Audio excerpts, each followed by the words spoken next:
Hello, I want to see how these leggings, because like Rob said, wearing these around here, you get raped. To me, it's like a lot of clothes. I just got them for my birthday. Yeah, they're just perverts here. Yeah. See, no abs. I was like, this guy at the store, and the guy he's laughing. He's been all the way under, trying to look underneath there. I was like, oh my God. Can you imagine what type of woman I had to raise?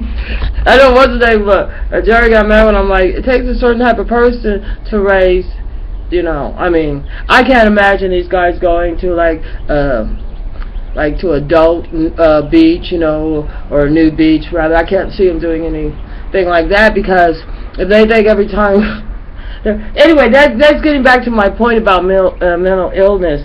They were talking about that pilot in Germany being mentally ill. It's a little warm for me in the sweater. But anyway, the thing is, it's very prevalent in our society that we do have these issues. I think a lot of the ways, because I know like everybody I ever know that went on antidepressants ended up committing suicide, so I don't know what's up on that. I remember last time I was at the doctor and my blood pressure was like 130 over 100, and he's like, are you depressed? I'm looking at him, I just went, yeah. You know what I'm saying? But it's not really, but it really wasn't with me, my dad used to get depressed. Everybody I know used to get depressed once in a while. But with me, it wasn't I'm depressed, I just hate going to the doctor. I was scared, and they asked him questions that I didn't even, you know, wasn't even part of what I was thinking about to talk about. So it threw me. But like, if I have to be at the doctor's office and find out my blood pressure that's high, it makes not good. So it's all like, oh, I didn't think about telling him I'm not depressed 24 hours just when I have to show up and get bad news. News I don't like, but because I'm thinking compared to like the people I actually know that was depressed and the behavior they had, I would say that a lot of times I get very, very disgusted with our society. And I think that's a problem with a lot of people. Because like you can look at Indiana, you know, it's like they're going back to the Stone Ages when it comes to civil rights. And I don't know. I'm not having sex with anybody, so, you know, who am I to fault? Like if gays or straight or, you know. You know what I'm saying? But you know, and like today Jerry was asking me something about, he goes like, what turns you off to men? And nothing turned me off to men. Men could be a turn off, because like they'll ask questions like, can we have sex, or just bend all the way down and try to be as rude, like they wasn't brought up with self-respect. You know what I'm saying? I don't care what somebody has on or whatever. I think there's a certain humility that one should carry themselves with, regardless. But anyway, so getting back to that German guy, I think, you know, they're garping on his mental illness. You know, especially, I think I listened to Fox about 2 seconds. Sort of, because like everybody is capable of having issues, you know, underlying issues, especially in our today's society. We're no longer hunters and gatherers, we're consumers. Like here, America doesn't manufacture anything. You know, as soon as you get your money, it's spent. And I think our electric bill is outrageous. Soon as it gets hot, you know, the gas goes up. Oh, there's a shortage. Well, we got coal. We burn coal here. But anyway, so, you know, it's time for the holidays, 4th of July, and the gas prices at the pump go up. So there's, you know, and since I've been alive, I remember buying a pack of cigarettes for 30 cents. And I'm not that old at 54. So in my lifetime, I've seen stuff go, a Coke go from a nickel, cigarettes 30 cents. I think they were actually, well, I bought them the first time at 30 cents. I think they was 25 cents. You still got the same amount of cigarettes you get today. And I actually think they was a lot smoother, more airy. I think it's not marijuana got stronger. I think the cigarettes did. But anyway, but the way that we approach people with mental illness, I think it's not proper. You know, I mean, I don't know this young guy in Germany. I know, like, when they're talking to his parents and stuff, I think he's like 27, I'm not exactly sure. But he's past the age where he had probably left home to go to college, probably to learn to be a pilot. And so he probably hadn't lived there. Maybe he comes for the holidays or something. But, you know, so they're going to the parents to find out what's going on with him. Oh, and his girlfriend. He probably didn't tell anybody. Or if he did, they just dismissed it. And I find a lot of times that if you think somebody's having a problem, a lot of times it's not so much trying to drag information out of them or try to tell them, oh, well, just get over it, or, you know, a lot of times it does, like, I find that, you know, if the person is like, because sometimes they get depressed, they won't get out of bed, they can't eat, but if the person is, I find, like, a lot of time a fine meal and a conversation not on the subject, but if they do bring it up, it's not a matter of dismissing it.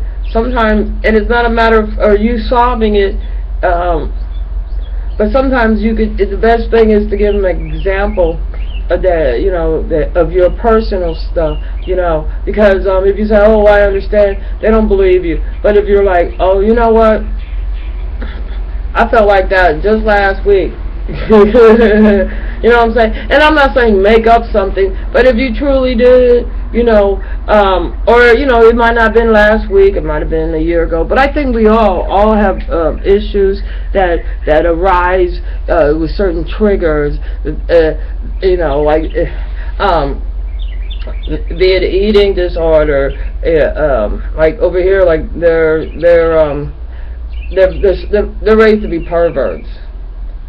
You know, and personally, like, it makes you sick. Like, see, like, they don't make me depressed, these people, they make me sick, which I think is different than, you know, like, I find them very unattractive.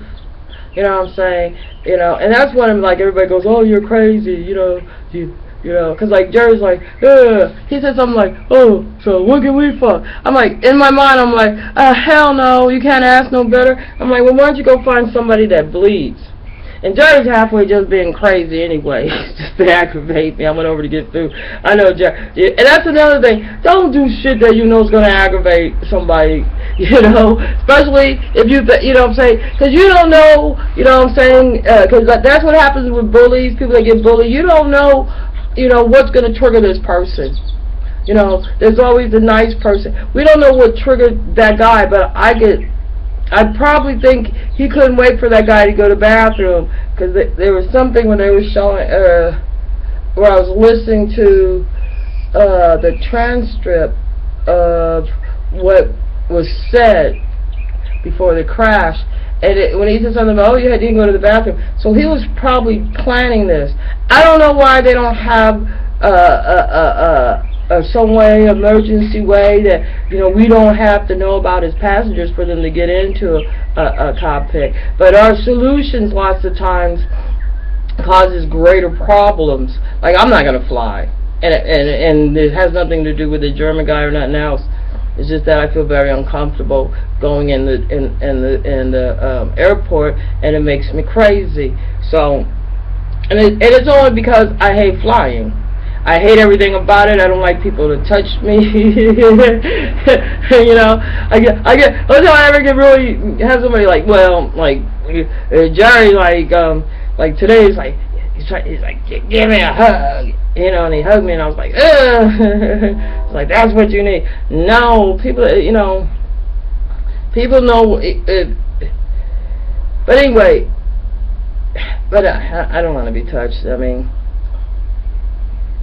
I don't know why, except for, you know, like, people yank on you and yank you around, and, you know, I got a shoulder that dislocated. I just don't like to be yanked around. It's like they, you know, they treat me like I'm a little, like, what do you call it, a rag doll.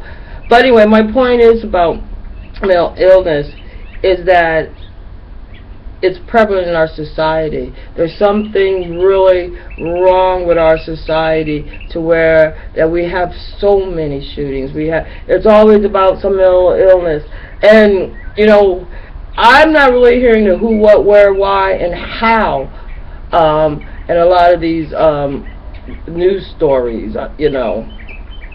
And I really don't, you know, like, I don't really care for their opinions, you know. I mean, but to me, what they did in Indiana is sort of like to me, they're crazy to do that, because it's very. That's what I have here, you know. Like they have solutions, but you know, it's on a punishment base, you know. So if you have a business and you don't want to cater to the whole public, I mean, what if it's a grocery store? You know, I mean, I don't even know how you would know, and even if you do know, I don't know why you would care. You know what I'm saying?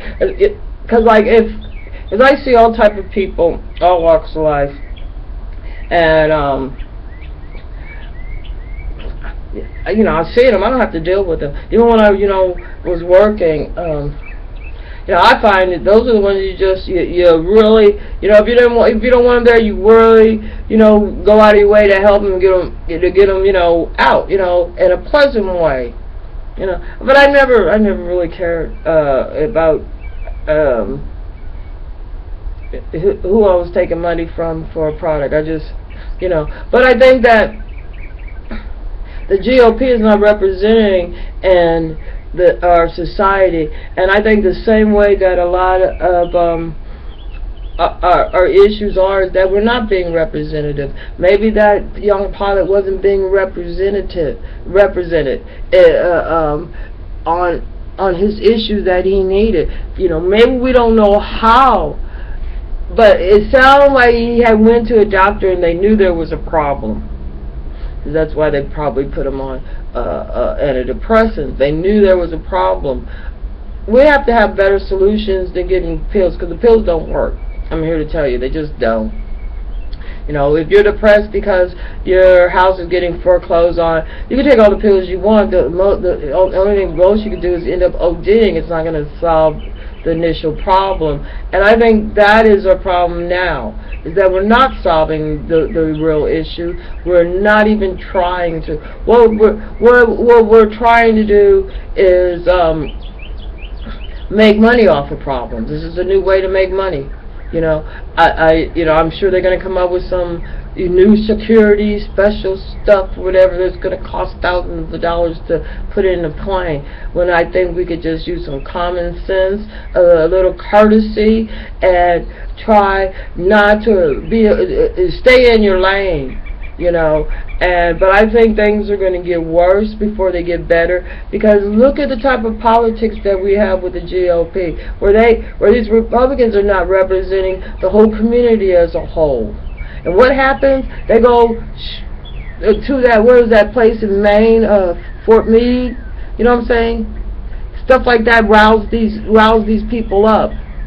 You know, instead of like punishing and putting more people in jail and having private prisons that are making billions of dollars, and the city is falling apart. We need to address the initials. I mean, the issues. Initials.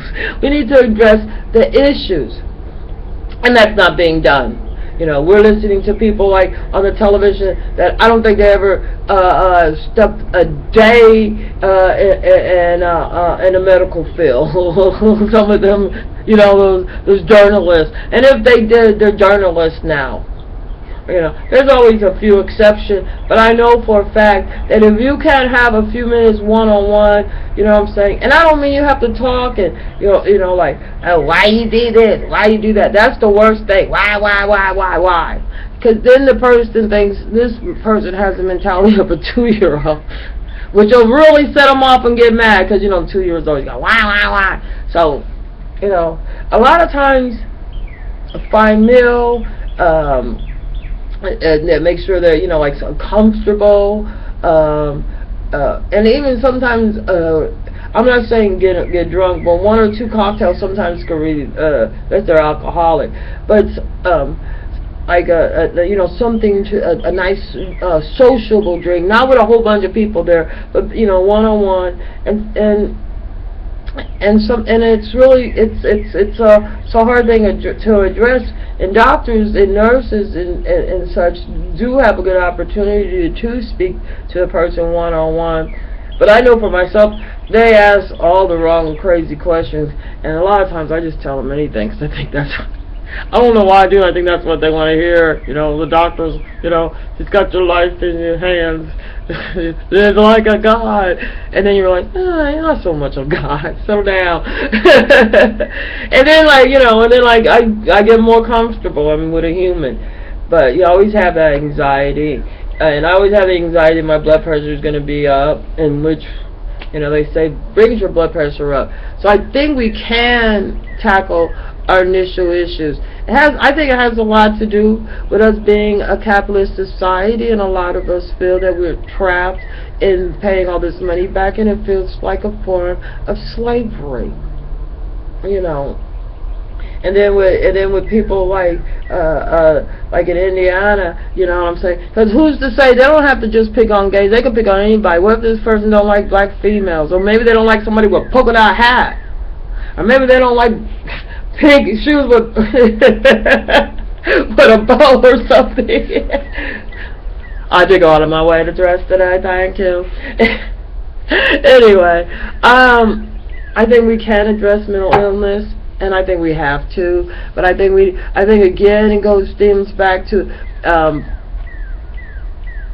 education system. And I'm not thinking about like, oh, do this. I'm thinking about activities, because I know myself. I'll go read, you know, and listen to music or something, and you know, because like when I was on crack, that was a lot of my problems. A lot of it's. You know, maybe the guy was going blind, which is a terrible thing to go through, and I don't know, maybe there were some other people. Maybe we need more like the LPG community. I'm sorry, I'm bad with alphabet labels, but you know, with the LPG community, maybe we need a few more communities, like maybe like the Lighthouse that used to work with blind people. Maybe we need a few more of them to help represent what somebody would need in a situation like that, because that'd be scary, very, very scary. And there's a lot of people that are dealing with all type of illness or disabilities, and it can be scary dealing with it by yourself, because you just don't have all the answers. And sometimes you're so close, or what's that saying? Sometimes you can't see the trees through the forest, right? Anyway, my condolences to the families of that down airplane. It's very sad that we have. I don't even understand why, but there again, I hate whys. But maybe we could fix it. Maybe we could find out how to fix it. Maybe there's certain places where we could point our think tanks at, you know. And maybe Jerry's right. Maybe once in a while somebody does need a hug. Ask first.